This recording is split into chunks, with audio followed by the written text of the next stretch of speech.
ಪ್ರಿಯ ವೀಕ್ಷಕರೇ ನಮಸ್ಕಾರ. ನಮ್ಮ ಹಳ್ಳಿ ಸುದ್ದಿ ಯೂಟ್ಯೂಬ್ ಚಾನಲ್ಗೆ ಸ್ವಾಗತ. ಈ ಜಿಲ್ಲೆಯ ರೈತರಿಗೆ ದಶಕದ ನಂತರ ಎಕರೆಗೆ 5,000 ರೂಪಾಯಿ ಬೆಳೆ ನಷ್ಟ ಪರಿಹಾರ ಘೋಷಣೆ ಮಾಡಲಾಗಿದೆ. ಹೌದು, ಅದರ ಬಗ್ಗೆ ಸಂಪೂರ್ಣವಾದ ಮಾಹಿತಿಯನ್ನ ಈ ವಿಡಿಯೋದಲ್ಲಿ ತಿಳಿದುಕೊಳ್ಳೋಣ. ಅದಕ್ಕೂ ಮುನ್ನ ನೀವು ನಮ್ಮ ಚಾನಲ್ ಅನ್ನ ಸಬ್ಸ್ಕ್ರೈಬ್ ಆಗಿಲ್ಲ ಅಂತಂದ್ರೆ ಈ ಕೂಡಲೇ ಸಬ್ಸ್ಕ್ರೈಬ್ ಆಗಿ, ಹಾಗೆ ಬೆಲ್ ಐಕಾನ್ ಕ್ಲಿಕ್ ಮಾಡಿ ಆಲ್ ಅಂತ ಸೆಲೆಕ್ಟ್ ಮಾಡಿ. ಇದರಿಂದ ಬೆಚ್ಚಿ ಬಿದ್ದ ರೈತರು ಬೆಳೆ ನಷ್ಟಕ್ಕೆ ಪರಿಹಾರ ನೀಡುವಂತೆ ಅಧಿಕಾರಿಗಳಿಗೆ ಮನವಿ ಮಾಡಿದರೂ ಯಾವುದೇ ಪ್ರಯೋಜನವಾಗಿಲ್ಲ.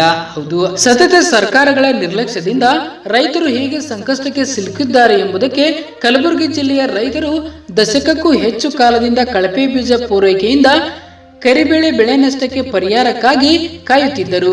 ಕರ್ನಾಟಕ ರಾಜ್ಯ ಬೀಜ ನಿಗಮ ಮೂಲಕ ಇದೀಗ ಕರ್ನಾಟಕ ರಾಜ್ಯ ಗ್ರಾಹಕರ ವ್ಯಾಜ್ಯಗಳ ಪರಿಹಾರ ಆಯೋಗದ ಮಧ್ಯ ಪ್ರವೇಶದಿಂದ ಸುಮಾರು 50 ರೈತರು 2012 ಮೇ 30ರಂದು ಜಿಲ್ಲಾ ಗ್ರಾಹಕ ಆಯೋಗ ಘೋಷಿಸುವಂತೆ ಪ್ರತಿ ಎಕರೆಗೆ 5,000 ಪರಿಹಾರವನ್ನು ಪಡೆಯುತ್ತಿದ್ದು, ಆಯುಕ್ತರು ಘೋಷಿಸಿದ 1500 ಕೃಷಿ ಹಾಗೂ ರೈತರು ಭಾರತೀಯ ಸಮಾಜದ ಬೆನ್ನೆಲುಬು ಮತ್ತು ಕೃಷಿ ಅವರ ಮುಖ್ಯ ಉದ್ಯೋಗವಾಗುವುದರಿಂದ ಜಿಲ್ಲಾ ಆಯೋಗದ ಆದೇಶವನ್ನು ನಾವು ಸಹ ಒಪ್ಪುತ್ತಿದ್ದೇವೆ.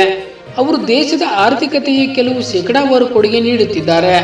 ರೈತರ ಸಮಸ್ಯೆ ಬಗೆಹರಿಸಿದರೆ ನಮ್ಮ ನಾಡು ಸುಭಿಕ್ಷವಾಗುತ್ತದೆ ಎಂದು ಪ್ರಶ್ನಿಸಿ 2012ರಲ್ಲಿ ಕೃಷಿ ಇಲಾಖೆ ಹಾಗೂ ಕರ್ನಾಟಕ ರಾಜ್ಯ ಬೀಜ ನಿಗಮ ಸಲ್ಲಿಸಿದ್ದ ಮೇಲ್ಮನವಿಗಳನ್ನು ವಜಾಗೊಳಿಸಿದ ಕೆಎಸ್ಆರ್ಟಿಸಿ ನ್ಯಾಯಾಂಗ ಸದಸ್ಯ ರವಿಶಂಕರ್ ಹಾಗೂ ಸದಸ್ಯ ಸುನಿತಾ ಸಿ ಬಾಗೇವಾಡಿ ಅವರು ಹೇಳಿದರು. ಕೃಷಿ ಆಯುಕ್ತರ ಬೇಡಿಕೆಯಂತೆ ಕಲಬುರಗಿ ಜಿಲ್ಲೆಯ ಆಳಂದ ತಾಲೂಕಿನ ಮಡಿಯಾಳ ಗ್ರಾಮದ ರೈತರಿಗೆ ಕೆಎಸ್ಸಿಎಲ್ 2010ರಲ್ಲಿ ಖಾರಿಫ್ ಹಂಗಾಮಿನಲ್ಲಿ ಶೇಕಡಾ 50ರಷ್ಟು ಸಬ್ಸಿಡಿಯೊಂದಿಗೆ 4 ವಿವಿ ಕಂಪನಿಗಳಿಂದ ಕರಿಮೆಣಸು ಖರೀದಿಸಿ ಪೂರೈಕೆ ಮಾಡಿದೆ.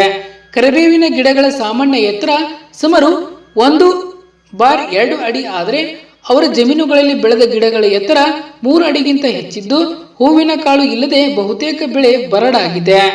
ಇದರಿಂದ ಬೆಚ್ಚಿ ಬಿದ್ದ ರೈತರು ಬೆಳೆ ನಷ್ಟಕ್ಕೆ ಪರಿಹಾರ ನೀಡುವಂತೆ ಅಧಿಕಾರಿಗಳಿಗೆ ಮನವಿ ಮಾಡಿದರು. ಯಾವುದೇ ಪ್ರಯೋಜನವಾಗಿಲ್ಲ.